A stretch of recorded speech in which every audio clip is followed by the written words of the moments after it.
Salut, je vais vous présenter aujourd'hui un petit tips de game design que j'ai eu l'occasion de découvrir, ou en tout cas c'est une idée qui a été donnée lors d'une formation que j'ai suivie sur le site Epic Games. Et effectivement, quand on va travailler sur le game design et qu'on va jouer à notre jeu pour tester plein de choses, il y a notamment la vitesse de déplacement de personnage qui est extrêmement importante. Et plutôt de à chaque fois sortir du jeu, modifier la vitesse de déplacement du personnage pour en essayer une autre, relancer le jeu pour tester, voir ce que ça donne. Ce qui est beaucoup plus intéressant, c'est directement en jeu de donner la possibilité aux testeurs, aux game designers, de pouvoir faire ceci. Alors le petit tips qui était donné dans la formation Unreal, je vous montre tout de suite ceci. J'ai créé un template à la troisième personne. Je vais directement dans le blueprint du personnage. Je vais me positionner dessous. Et ce que l'on va faire, c'est qu'on va permettre aux joueurs, ou plutôt aux testeurs, de pouvoir modifier justement cette vitesse de déplacement en temps réel grâce à la molette de la souris. Donc je vais taper mouse wheel et je vais sélectionner le up pour augmenter la valeur. Donc quand je vais scroll dans un sens, clic droit, mouse wheel et je vais chercher le down cette fois-ci. Et on va gérer donc justement quand on va vouloir ralentir la vitesse de déplacement du personnage. La vitesse de déplacement, elle est gérée dans le component qui s'appelle Character Movement. Pour ceux qui ne le savent pas, vous avez ma formation sur la base sur la gestion des personnages. Du coup, ce que nous allons faire ici, c'est qu'on va récupérer la variable qui s'appelle le max walk speed, qui est donc la vitesse de déplacement du personnage.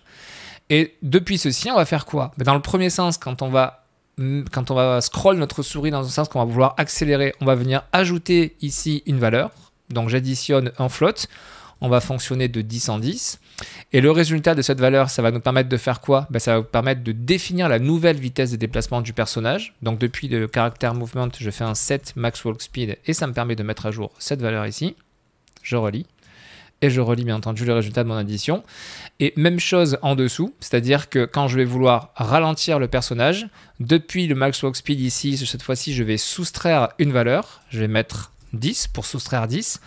Et le résultat qui est là, on va faire quoi? Même chose en fait. On va set la nouvelle valeur du max walk speed avec le résultat de cette soustraction qui est juste ici. Il ne me reste plus qu'à relier ma fonction. Et on est bon avec ceci. Enfin, ce qu'on va rajouter, on peut le faire de plusieurs façons, mais de façon simpliste. On va rajouter un print string après chacune de ces deux fonctions. Un premier print string dans lequel on va relier ici la valeur du nouveau max walk speed quand on est en train d'accélérer.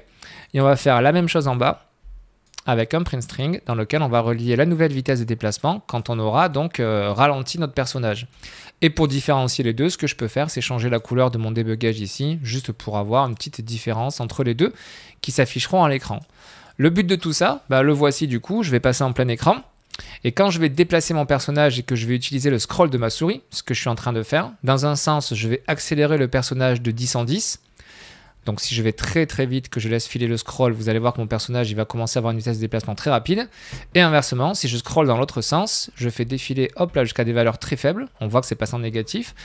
Là, donc je suis à une vitesse de 100. Je sais qu'à 100 du coup, 100 unités, donc 100 cm par seconde, je vais me déplacer comme ceci.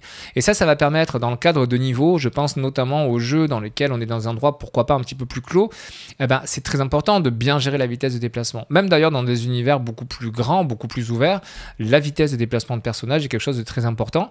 Et ce que je suis en train de vous montrer ici, c'est-à-dire de donner la possibilité aux game designers, aux testeurs, de pouvoir tester justement ces valeurs-là sur la vitesse de déplacement, on peut le faire sur plein d'autres choses dans le jeu, bien entendu.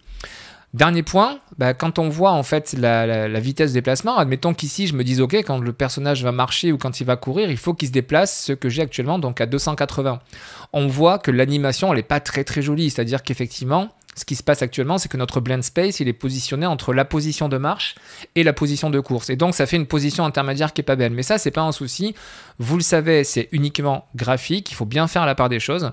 Donc, une fois que vous avez trouvé votre bonne vitesse de déplacement, il suffit d'aller directement dans le blend space de votre personnage qui se trouve ici dans le cadre du projet en third person et de modifier ici votre grille et les valeurs. Vous venez pour ça modifier les valeurs dans l'axe horizontal, le nombre de grilles, et vous venez positionner vos animations à la bonne valeur de façon à ce que l'animation de marche ou de course soit correcte à la vitesse à laquelle vous avez décidé du coup de bien adapter votre vitesse de déplacement. Donc voilà, comme je vous le disais, c'est un petit tips de game design que l'on peut utiliser pour la vitesse de déplacement de perso, on peut l'utiliser pour plein d'autres choses dans Unreal. Ne partez pas non plus dans du trop complexe, ne bourrez pas vos contrôleurs de plein de choses comme ça, mais c'était juste le petit tips du jour découvert sur les formations Unreal Engine. À bientôt pour la prochaine vidéo, ciao.